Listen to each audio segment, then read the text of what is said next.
The next morning arrived with a heavy sky, as though the world itself sensed what was about to unfold. Edward Langford put the disguise back on, with slower hands this time, not because it was difficult, but because the weight of what he had witnessed pressed heavily on his heart. Still, one final test remained, the most important one. He needed absolute certainty. Wealth had taught him one thing above all else. When truth is revealed too early, people hide behind excuses. But when it is revealed publicly, character has nowhere to run. Vanessa was preparing for the biggest charity gala of the season, hosted at the Langford Foundation Hall, a building Edward himself had donated in honor of his late wife. The event was meant to celebrate compassion, generosity, and social responsibility. Irony, Edward thought, had a cruel sense of humor. Vanessa had spent the entire morning barking orders at staff, obsessing over her appearance, rehearsing smiles that would impress donors and cameras. To her, charity was not about helping people, it was about being seen helping people. Edward arrived early, pushing his garbage cart toward the hall's side entrance. The security guards barely glanced at him, invisible again. He positioned himself near the trash bins, where leftover decorations, discarded food, and waste from luxury would pile up by evening. As guests arrived in tailored suits and shimmering gowns, laughter echoed, glasses clinked, and speeches about kindness filled the air. Edward listened silently, each word cutting deeper than the last. Vanessa took the stage, radiant and confident. "We are here today," she announced, "to remind ourselves that humanity is defined by how we treat the less fortunate." Applause thundered through the hall. Edward closed his eyes. The hypocrisy was almost unbearable. Later, as the gala reached its peak, Edward made his move. He pretended to stumble again, this time more dramatically, such collapsing, near the entrance where guests could see him. His cart tipped over, spilling trash across the polished floor. The music stopped. Conversations froze. Dozens of eyes turned toward the old garbage woman lying on the ground, shaking. Vanessa's smile vanished. "Oh no, not this again," she hissed under her breath, rushing over, not out of concern, but panic. Cameras were everywhere.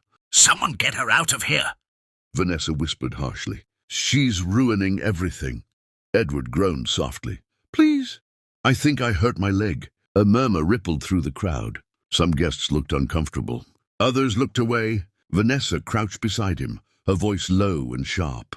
"You need to leave, now. This is not the place for this." Edward looked up at her slowly, deliberately. His eyes met hers, steady, unafraid. "That's strange," he said calmly. "I thought a charity event would be exactly the place for someone like me." Vanessa stiffened. "Security!" she snapped.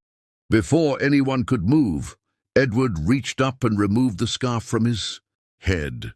Then the wig, then the glasses. Gasps exploded through the room. Whispers turned into shocked exclamations. Phones dropped. Faces drained of color. Edward Langford stood up, straightened his back, and looked around the room with quiet authority. "Good evening," he said evenly. "I'm sorry for the mess. It seems my disguise worked better than I expected." The room erupted. "Is that Edward Langford?" My God. Vanessa staggered backward as if struck. Her face turned ghostly pale. "Father," she whispered. Edward turned to her slowly. "Yes, Vanessa. It's me." Her mouth opened, but no words came out. "For the past week," Edward continued, his voice carrying through the stunned silence, "I've been living among the invisible. I wanted to see how people behave when they believe kindness has no reward." He gestured toward the spilled trash. "This costume didn't change who I am.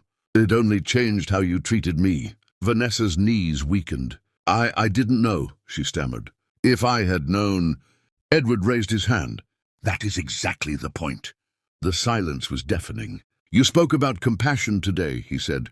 "But when compassion stood in front of you, bleeding, struggling human, you saw inconvenience." Tears streamed down Vanessa's face. "Please, I can explain."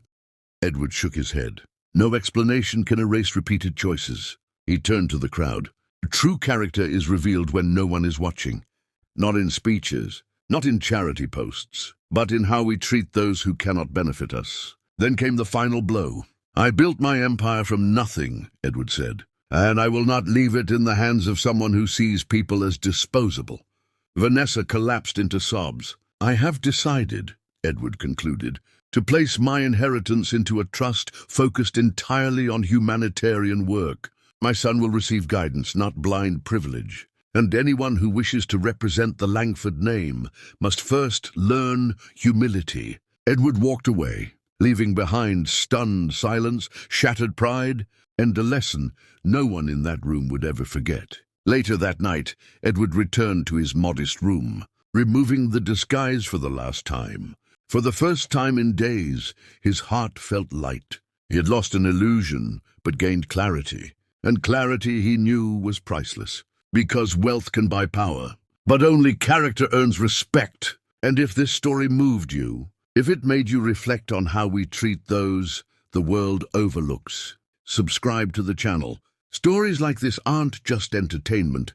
They are reminders of who we are and who we should strive to be. The fallout from that night did not arrive quietly. It arrived like a storm that refused to be ignored.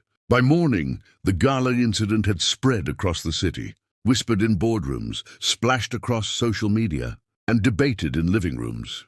Edward Langford's name trended not because of another business victory, but because he had done something far more unsettling to society's comfort.